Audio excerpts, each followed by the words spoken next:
Well, yeehaw and welcome to the Center for Spiritual Living in Capistrano Valley. There it is. Don't we have a great band? Oh, this is a great band. I gotta say, this is a great band. So why don't you all stand up and sing our opening song with us, which is written by our very own Rick Dale, called I Am Enough. And you are.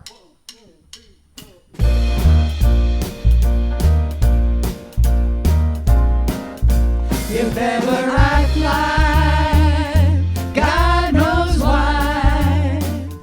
The mind that knows all will not let me fall. When I feel blind, God's light shines through you and me as harmony.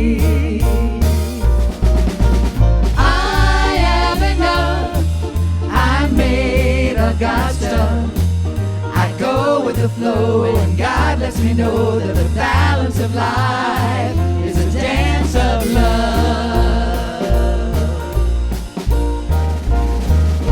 Though good may seem far, it's near as you are. Though bad may be here, it will disappear in the middle of this.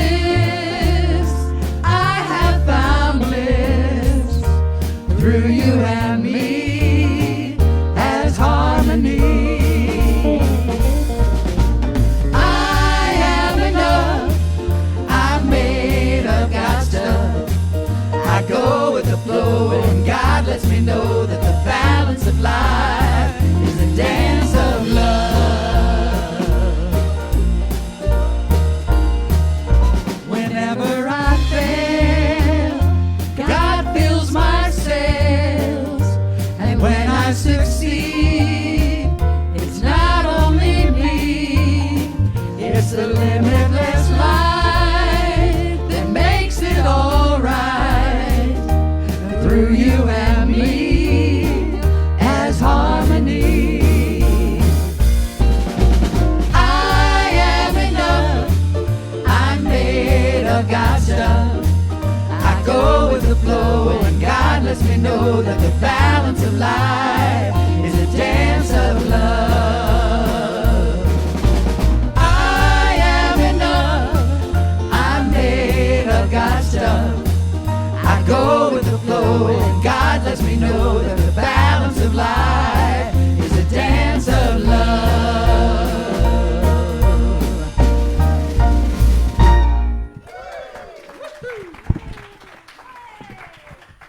So much fun watching everybody do that dance of love out here. You all look so cute going like this. Good morning and welcome to the Center for Spiritual Living in beautiful San Clemente. Not too pretty today, but nice and cool. We love that. So whoever you are and whatever path you're on, you are welcome here.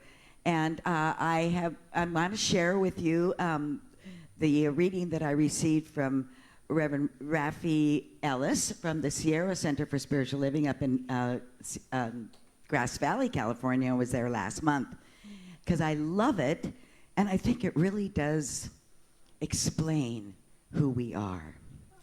We are a radically inclusive, spiritually progressive, supportive community that celebrates the very diversity of creation. We strive to live authentic spiritual lives through a practical application of the teaching of science of mind. We engage in conscious practices that uplifts our spirit, deepens our awareness, and ignites our soul's self-expression. We demonstrate active compassion to ourselves, each other, and the world. We experience meaningful contributions through giving generously of our time, our talent, and our treasure. We intentionally promote our community and its teachings. And I love that. So welcome to our center. Welcome home.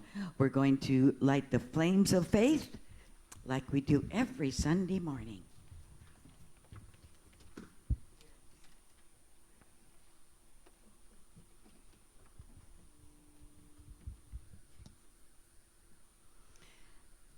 We perform this ceremony to promote the universal consciousness of life, which acknowledges that all peoples and all faiths, all sentient beings, come from the one great universal presence that we call spirit. Fundamental to this truth is the unifying nature of all religious thought and experience, which we honor here today. We light the candle for the Tao, honoring the universal path of harmony and equilibrium, the natural way.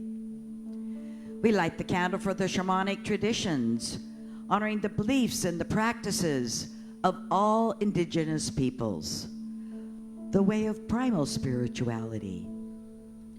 We light the candle for Hinduism, honoring the path of knowledge, action, and devotion. We light the candle for Judaism, honoring the ethical path of living by sacred law. We light the candle for all forms of Buddhism, honoring the Four Noble Truths and the path of compassion. We light the candle for all forms of Christianity, honoring that Christ consciousness as the path of love.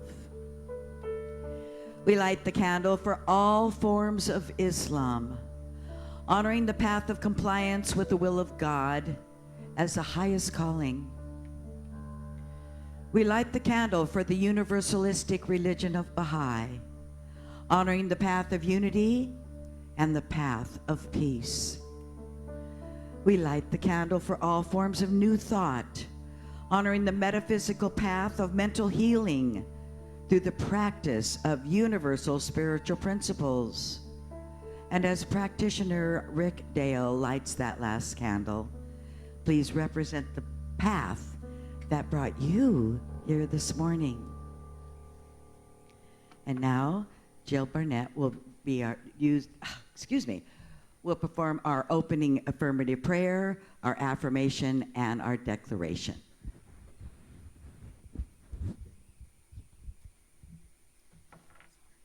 Good morning, everyone. Let's take a deep breath, close your eyes, and let's go within. Knowing that there is only one power, one source, one infinite intelligence. I know that source, that intelligence is in me, as me, and through me. I call it God. I know for each and every one of you, this power is within you. I know that this power brings us great gifts. Gifts of love, abundance, peace, joy, prosperity, and perfection within each one of us. With this, we give great thanks for that, knowing that we are one with the one and utilize these gifts on a daily basis. I know for each and every one of you that every day is perfect and reveals itself in divine right order. With this, I give great thanks, knowing that it is so, and together we say, and so it is. The affirmation today, is it up there? Every step of the way is an extension of my faith. The further I go, the higher I rise. And so it is. Okay, declaration of principles. I believe in God, the one creative intelligence, operating throughout the universe and operating throughout my entire being, now and always. I believe this perfect spirit operates upon the law of mind and creates my experience exactly according to my belief. I believe this perfect creative intelligence can be used by me and by every other person to produce health, abundance, and love in mind, body, and total life experience. I use it now, and I rejoice in it, and so it is.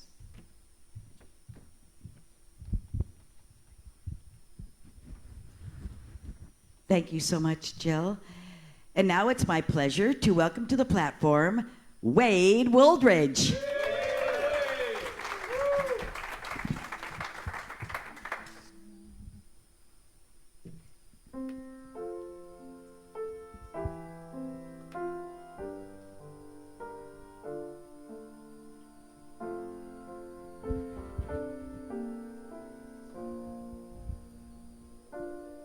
Be still and know that I'm with you. Be still and know that I am here. Be still and know that I'm with you. Be still and know. When darkness comes upon you and colors you with fear and shame, be still and know that I'm with you, and I will say your name. If terror falls upon your bed and sleep no longer comes, remember all the words I said. Be still and know. And when you go through the valley and the shadow comes down from the hill, if morning never comes to be still, be still, be still. If you forget the way to go and lose where you came from, if no one is standing beside you, be still and know I am. Be still and know that I'm with you. Be still and know I am.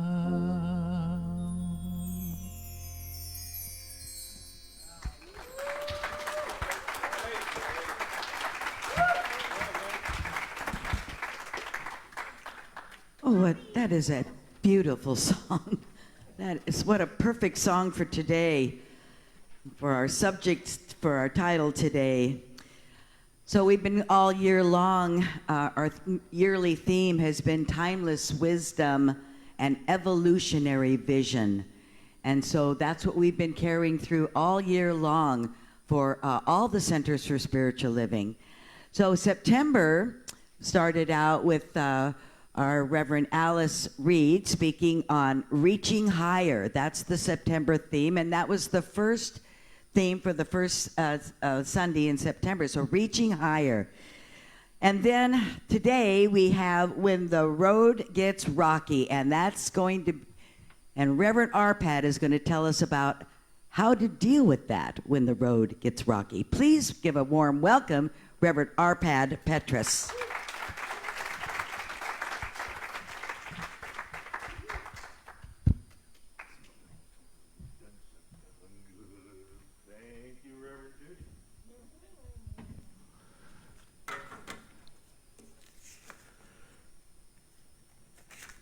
Hello. Ooh, ooh, ooh, ooh. I was going to say my name's Reverend Alice, but no. Our beloved Reverend Alice is not here today because she had other commitments that she couldn't not honor before she got hired. So the committee made some phone calls, like who else could speak on Sunday. So they decided to call the Pope. And the Pope's office said, no, he's too busy right now. He's too busy dealing with Catholic bishops and cardinals, so it's just not a... So then they tried the Dalai Lama. Well, he was too busy meditating, so he couldn't take the call. Then they tried Michael Beckwith and Joel Osteen, but they still work on Sundays, so they couldn't come. So then they went through the practitioners and they went through the ministers, and guess what? Here I am.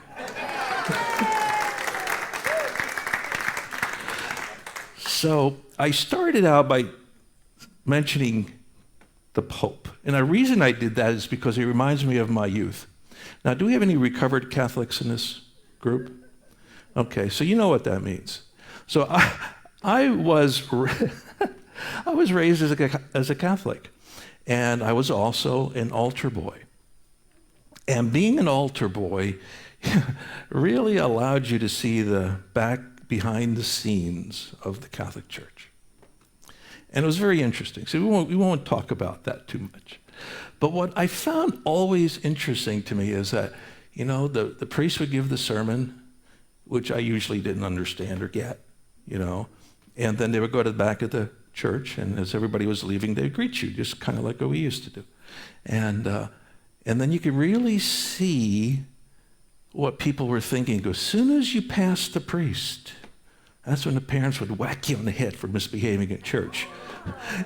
or whatever they were arguing about before they got to church came back, as soon as you passed the priest. And I found that very interesting because as a kid, I was always inquisitive. I was always searching. I was always looking for more. Like I got God, but it wasn't real to me yet, because I know what I was told.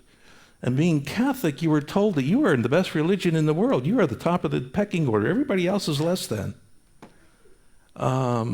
Anybody else hear that? Yeah. So as I got older, I would play these little metaphysical games, and I would try to decide what color the car was coming across the intersection at the end of the street, like white, blue, red, green. It was fun. I was 50-50 successful, okay? And then my neighbor, great couple, they were Baptist. And they really took a liking to us because we were an immigrant family. And they said, well, why don't you go to one of our Baptist camps? I said, great, I'd love to. So I go to the Baptist camp, and I was in shock because I go to the camp, and for the first time, there's a group of people that are telling me that I'm a sinner. Because Catholics smoke, they drink, and they dance. Dancing was a sin. Who would have guessed? Anyway, as I got older, I really started looking around. I would attend other services just to see what's going on in the world because one didn't make it sense. I wanted to explore the rest of the universe. I wanted to explore other religions, so I tried different religions. Then I go to college, and then I'm exposed to world religions, so I was hooked on all the isms, the Buddhisms, the Sufism, Taoism. How many other isms are there? Dadaism, Judaism. There was a whole world there available to me that I thought got really excited about. But the problem was, I was in my 20s. I was too busy sowing my oats, so I couldn't get connected to a religion and go to church and practice and do all that stuff. That wasn't me. But when it all changes, and when I became a parent. So in my 30s, my wife and I were looking for a place to go to that we could expose our daughter to a different way of thinking, a higher consciousness thinking. So we walked into the church in San Juan Capistrano. Dr. Jackie was the minister. And this is when I started hearing things I never heard before. I started hearing things like, you are one. God and you are connected. God is loving. God is not judgmental. God does not punish you. There's no such thing as sin, because the meaning of sin is to miss the mark. It's an archery term. You sin because you missed the target, not because you were bad. All new language that I never heard before. All new language. And you hear many people say, I walk into that church, I knew I was home. What do you think that means? They're speaking a language that resonates with you. We're all connected to God, right? We all know that there's a higher power, right? So this teaching is so powerful, but here's the deal. It requires something from you. You do not get a get-out-of-jail card just because you believe in religious science or science of mind or New Thought or Emmett Kurt Hopkins or any of those people. You don't get a get-out-of-jail card. What you get are tools. Tools. Tools. Tools. Tools that show you forgiveness. Tools that show you love. Tools that give you encouragement, tools that show you how to forgive, tools that show you how to pray. Pray. Now, we take prayer for granted, but prayer is not begging God to do anything. Prayer is not beseeching your God. Prayer is putting it out there to the universe, making the connection, letting God do its thing with your willing participation. You have to participate.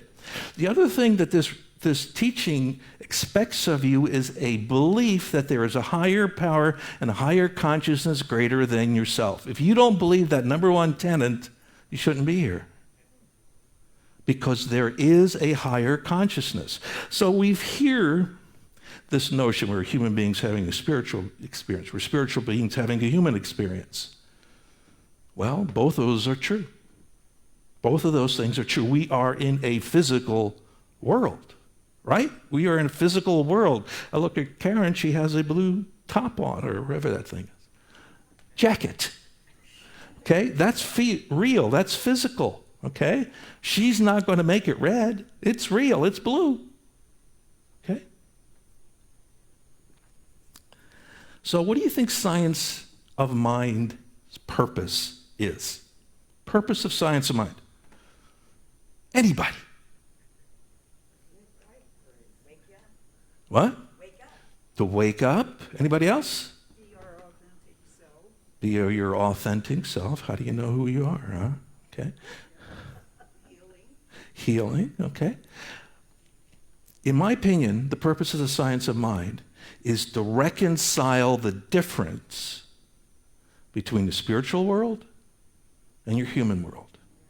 Reconcile the differences because both exist, both are real, both have power, both cannot be ignored.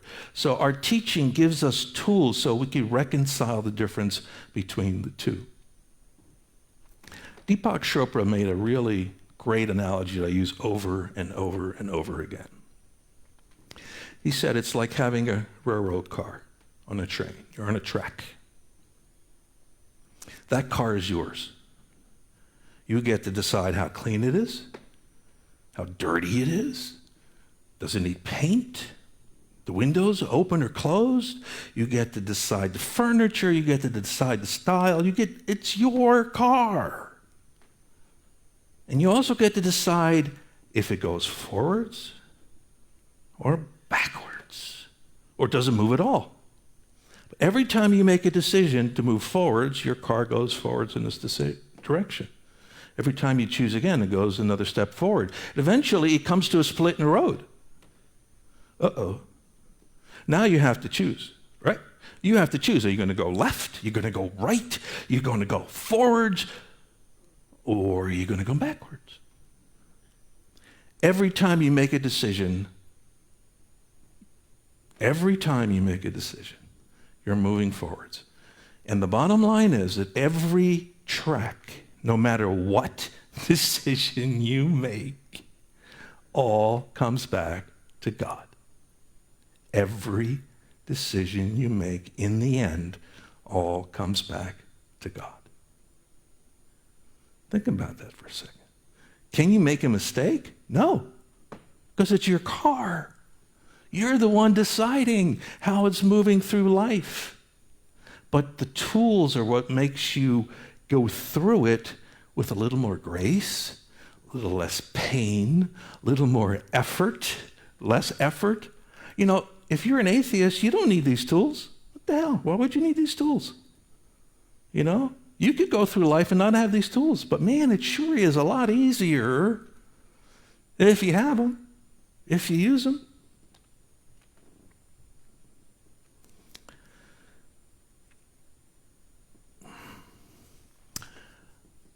I want to give you an example of something that Aidan Greeny asked me about 3-4 weeks ago.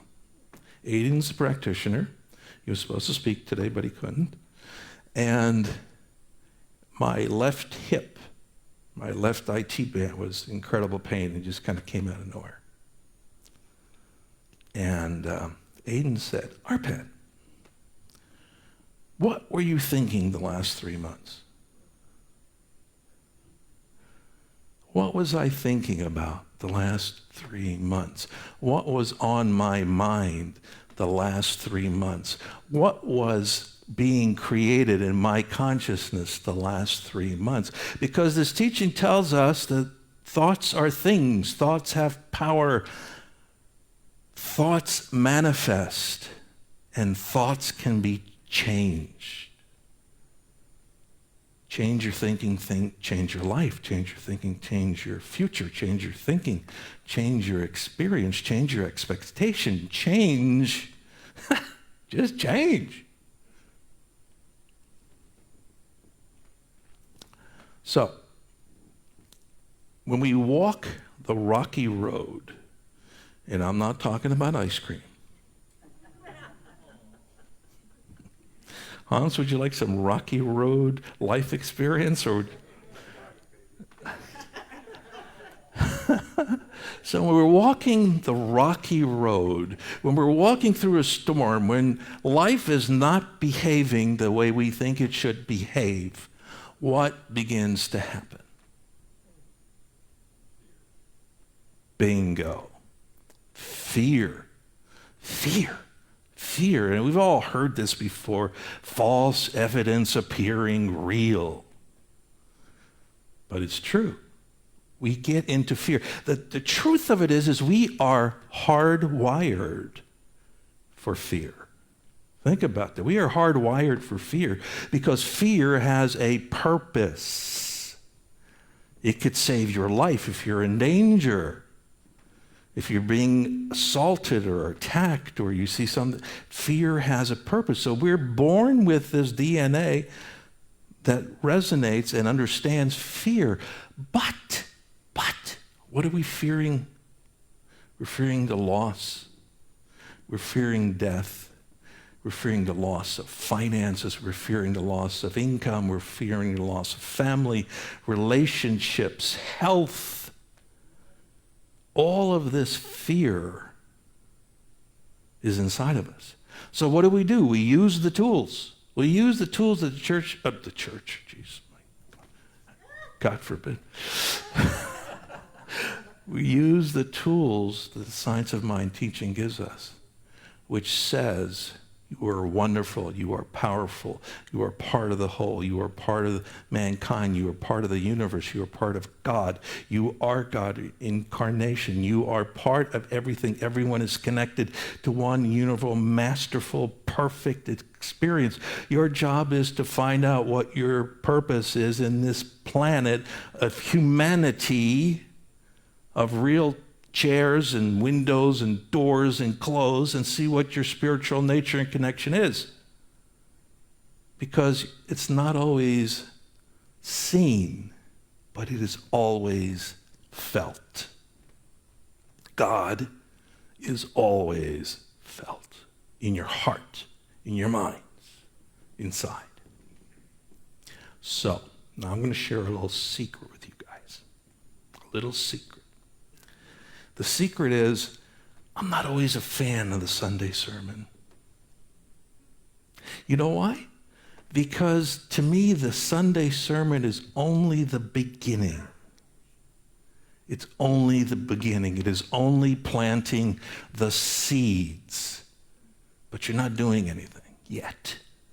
You're hearing, and maybe you'll write something down, and maybe it'll resonate, but it's planting the seed. The real work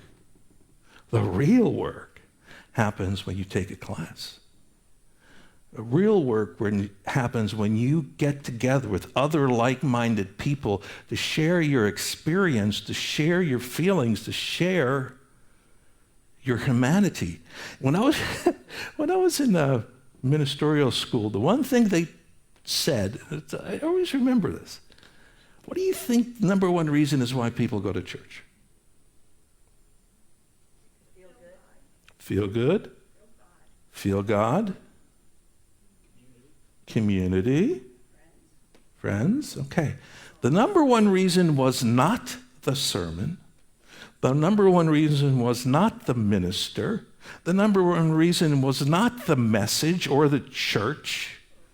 The number one reason that people across the country went to church is to connect with their friends, their other like-minded individuals, their community, to share bread, to share thinking, to share experiences, so you feel like you're not so bloody alone. You know? I mean, there are things that you tell other people in this group that you would never tell anyone else. All right? So, what are we going to do? We're going to do a little classroom work. Okay? You ready?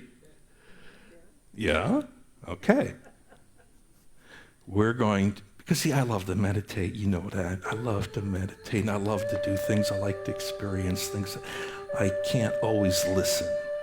Listening sometimes makes my head explode. You know what I'm saying?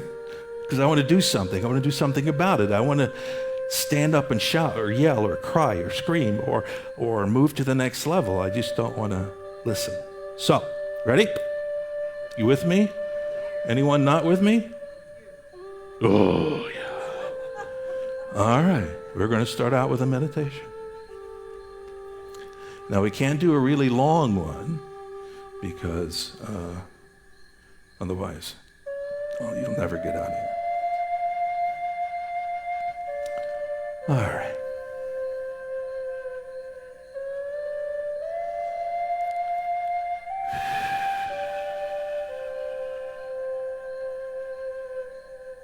And if you're at home, declare and decide that you will make time for this meditation. Clear the room. Get in a quiet space.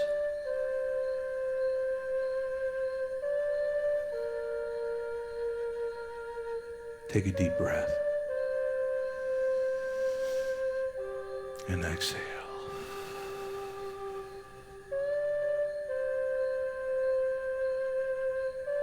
Take another deep breath. And exhale. Just feel the energy just swirling around the top of your head. Swirling around your shoulders. Oh, those shoulders. That's where we carry so much stress.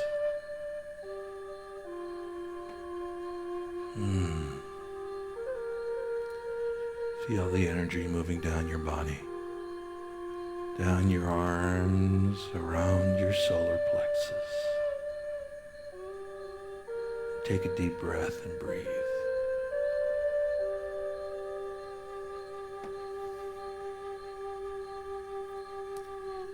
begin to feel more and more relaxed,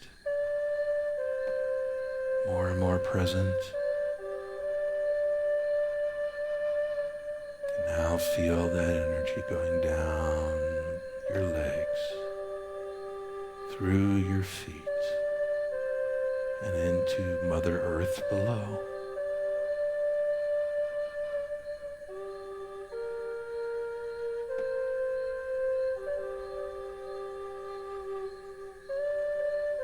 You are sacred. You are holy. You are one with Spirit.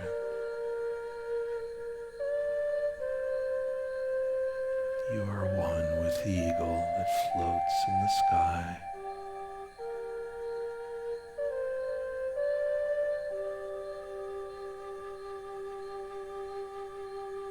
Take another deep breath and go deeper, feeling more relaxed.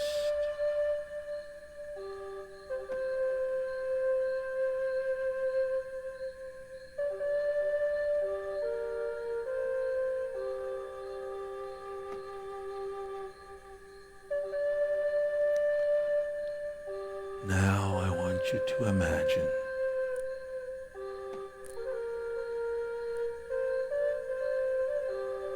that you are taken to a high school dance in the gym.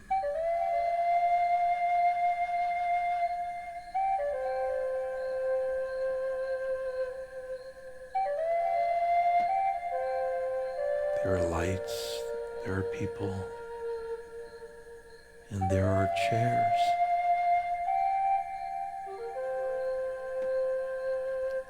These chairs are in the center of the gym.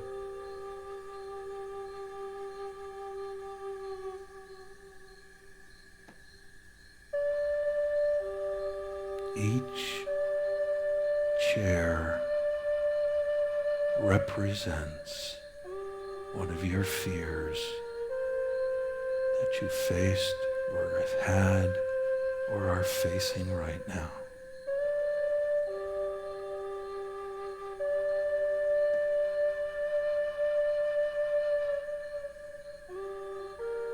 Go up to a chair that you can face.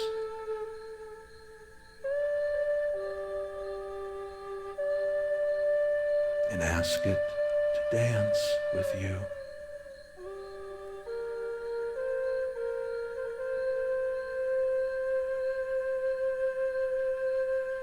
Take it by the hand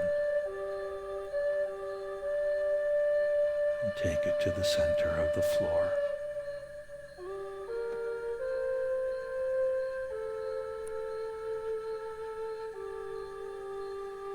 In the ear of your fear, whisper,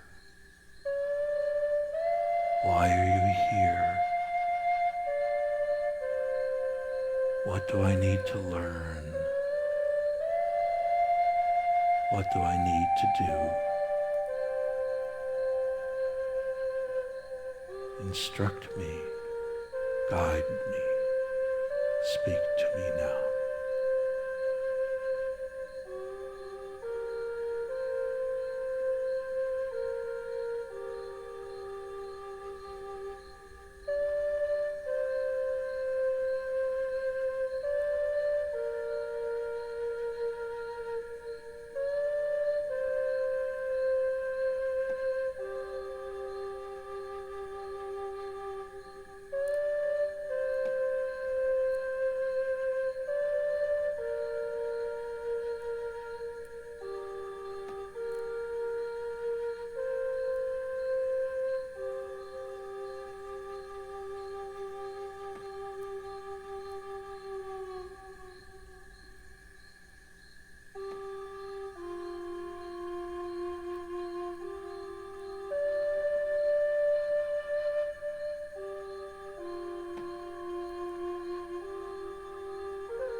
When you are done,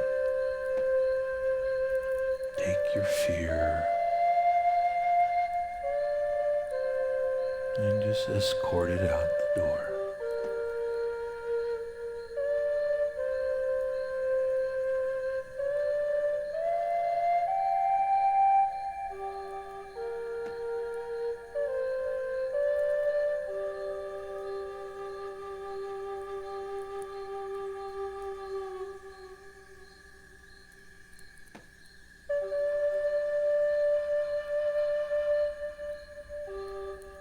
And now let us begin our journey back to this space.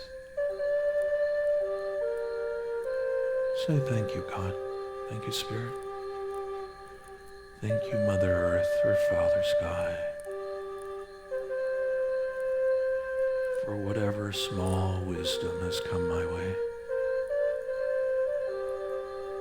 Whether it was a thought, or feeling, or a visualization, or maybe it was nothing at all, and it will come in time. Say thank you.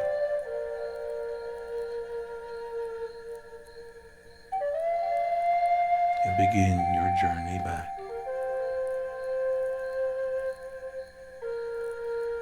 Beginning to feel a little more awake. 5. Feeling the energy moving up through your legs, through your solar plexus. 4. Feeling more awake. 3. Being grateful. 2. And slowly becoming fully awake, alert, and alive.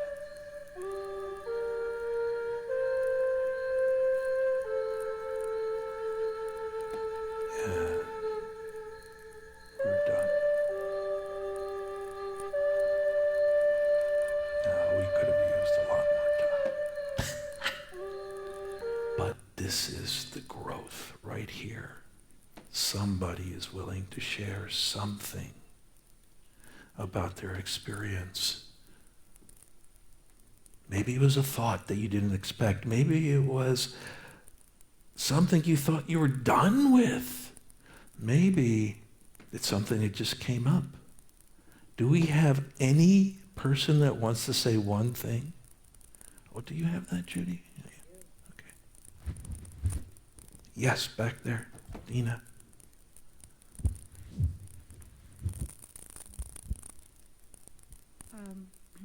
Am I on? So, the fear that I went up to the chair for was a fear of losing my mother, who's quite elderly now. Wow. And I saw her yesterday, and when I said goodbye, I looked in her eyes and I thought, I wonder if if this is the last time I'll see her or look in her eyes. And what I just experienced about in the last month was facing my own death. And I did not feel fear. I felt complete. When I was undergoing treatment, I had an opportunity to pray by myself in a secluded tank, a decompression tank. And I sang in the tank, but I had no fear. And what I just learned from the meditation is that my mother is complete. I know that, and I'm complete. So I shouldn't, if I don't fear my own passing, I shouldn't fear hers. And she probably doesn't fear mine either, knowing how complete I am. Wow. And maybe I should have told her how complete I feel. But I wanted to just tell everybody here that's Thank you. We honor that very much. Thank you, Tina. We are not alone. We have someone over here. Thank you, Judy. When I was 2, my own father and my mother divorced. And I was forbidden to ever see my father again. Oh, my. And this, I'm 88 years old, for heaven's sake. And this has been a hurt that I have never, ever gotten over. I've wanted to, I suppose, but I've never gotten over not being able to know my father. Wow. Thank you. We have time for one more. Anyone? Lorianne? The fear that, like this, the fear that I went up to the chair was, it's a fear of not fitting in. I'm ready to travel and go see my family in Tennessee, and I've been thinking about it a lot, of how can I let them be comfortable even though I don't fit in. And it makes my back have spasms. Wow.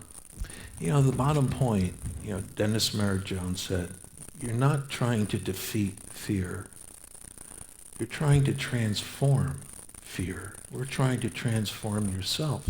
You're trying to make you more complete, because that fear has a purpose.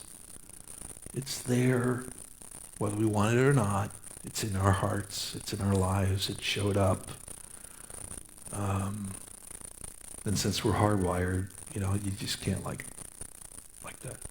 So it's about transformation. It's about reaching out. It's about sharing with people in this room. And even on the internet, my goodness, there could be strangers that are watching that could have some impact on someone in some way. And that's why we go to church. That's why we have community. That's why we have classes. We will have classes again. I promise, now that Reverend Alice is back, she will raise the barn again. So that's all I got. Thank you very much.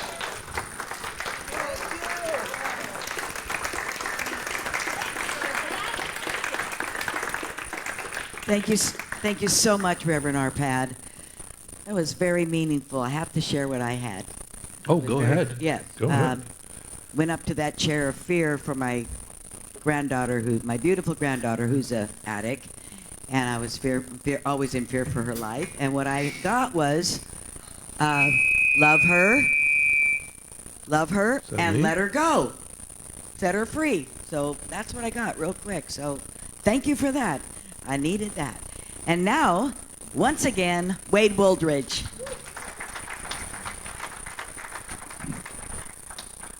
Well, no matter what we're dealing with, so at least it can be helped by letting your love flow. So this is a song called Let Your Love Flow.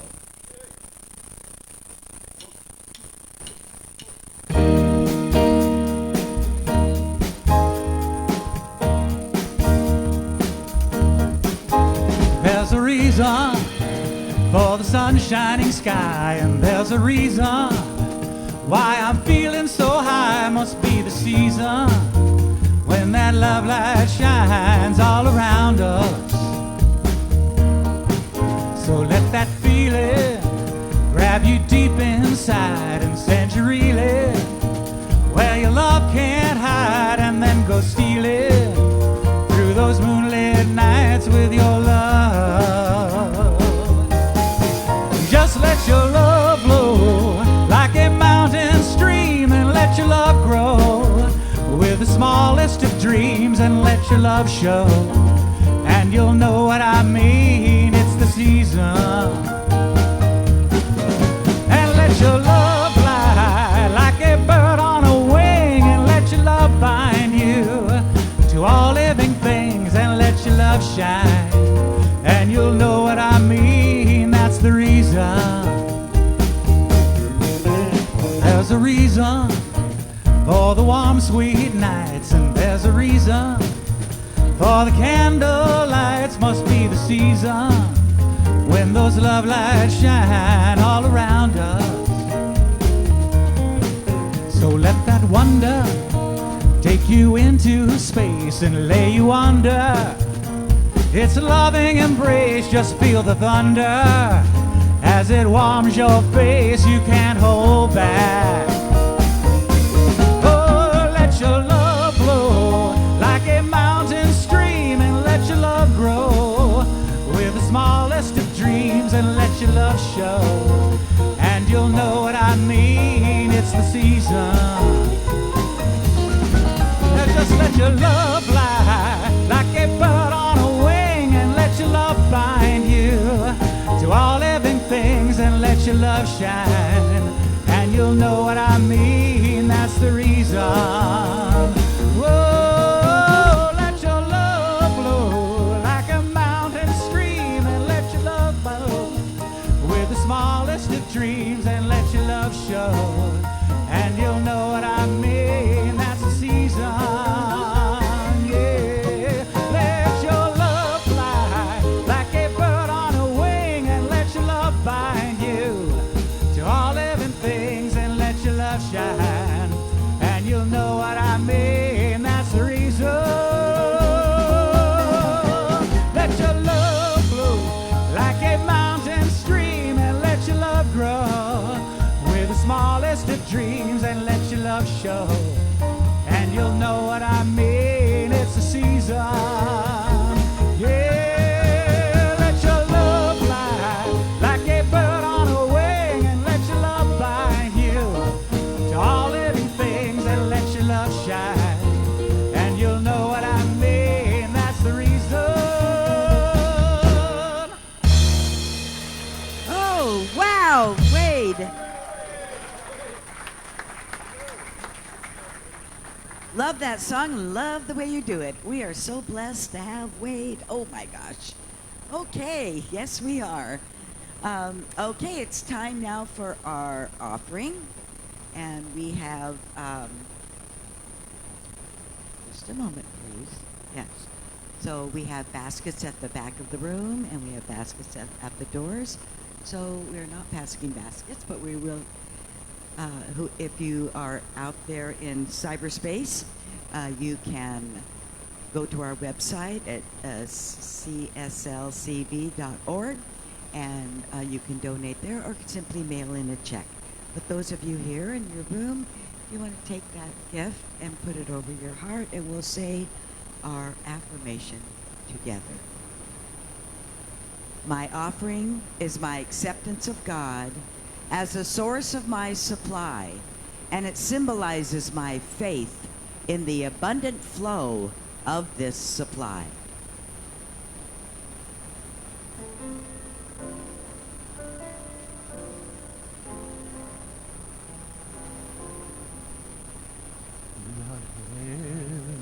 In the hands of grace, forever safe in the arms of love,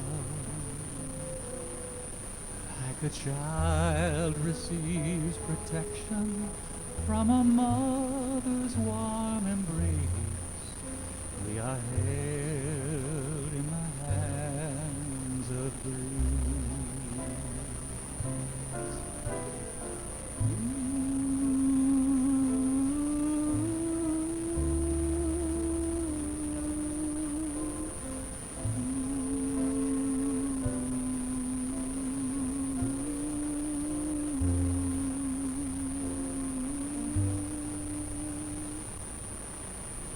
We are held in the hands of grace, forever safe in the arms of love, like a child receives protection from a mother's warm embrace. We are held in the hands of grace.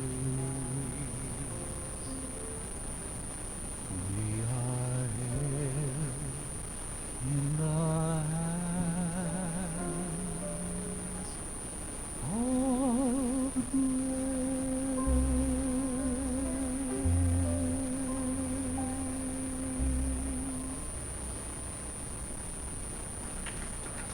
Beautiful. Thank you. Oh, that's a good thing to remember, that we're always held in the hands of grace. I love that. So I'd like to say thank you to our fabulous band once again. David Page, Bill Dixon, Ed Cuspy, and our guest pianist today, Jules Vogel. Thank you so much for always bringing such vibrant life to our center. I love it. Thank you. In the back room, we have Mary Brogdon on the computer and Dave Friedman on the soundboard. Yes, soundboard. And Clark Wilson on the camera today. Thank you so much. We also have Reverend Karen and Rick Dale on song leaders, and Kimberly and Wade. And Kimberly, thank you so much. And once again, thank you, Reverend Arpad, for the wonderful message. Straight science of mind. Just love it. If you're here for the first time, we do have a gift basket for you with some information in it. You just have to raise your hand. And Debbie will give it to you if you have, yes, great. And welcome to our center. Yes, let's give them a hand. Thank you. Today's practitioners are Patrick Freeman, and he has been holding, Freeman, and has been holding the high watch for us this entire service. He's been in the back of the room, and what that simply means is he has been in prayer this whole service to lift us up and open us up to receive the message. So thank you, Patrick. Lorianne Whitty is here. She's going to be at one of the back tables. And I want to thank Jill Burnett for opening our service with our prayer, our affirmation, and our dedication. Those are our three practitioners. They're available for you after the service. If you can't see the forest for the trees sometimes, and you need to have somebody uplift and see straight through your stuff, your circumstances, to the truth of who you are, please make yourself available to our practitioners. So thank you. So now, today, we're going to have some invitations.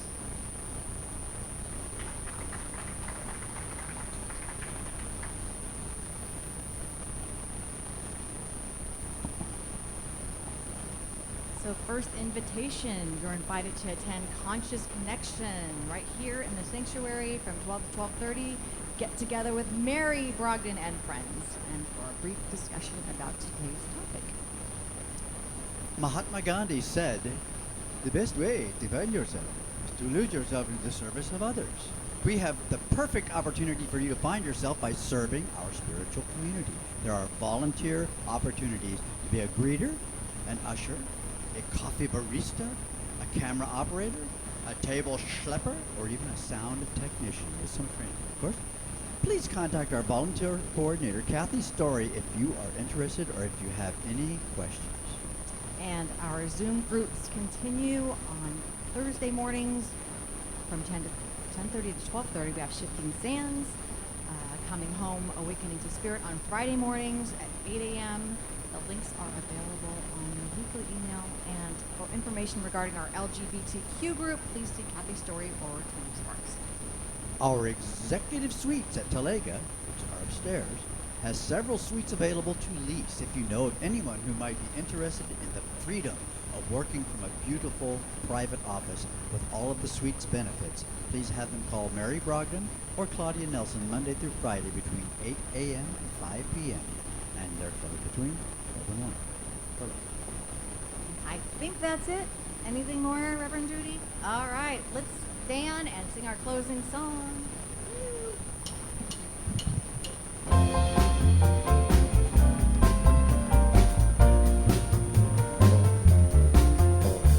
Rise up, oh my soul.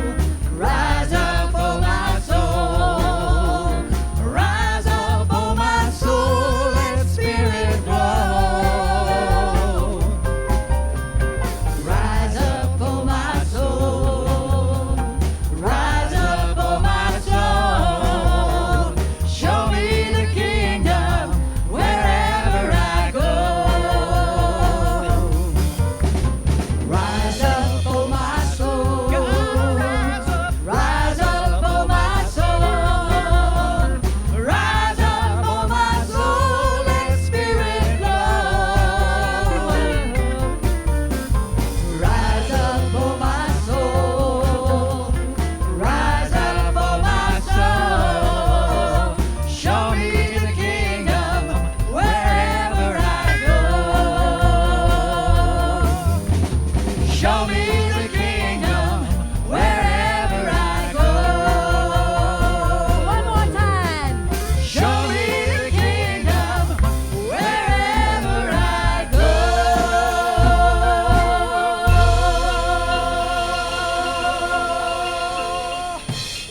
Rise up, rise up. You are awesome. You're going to kick the out of fear. Yeah. And so it is. So it is.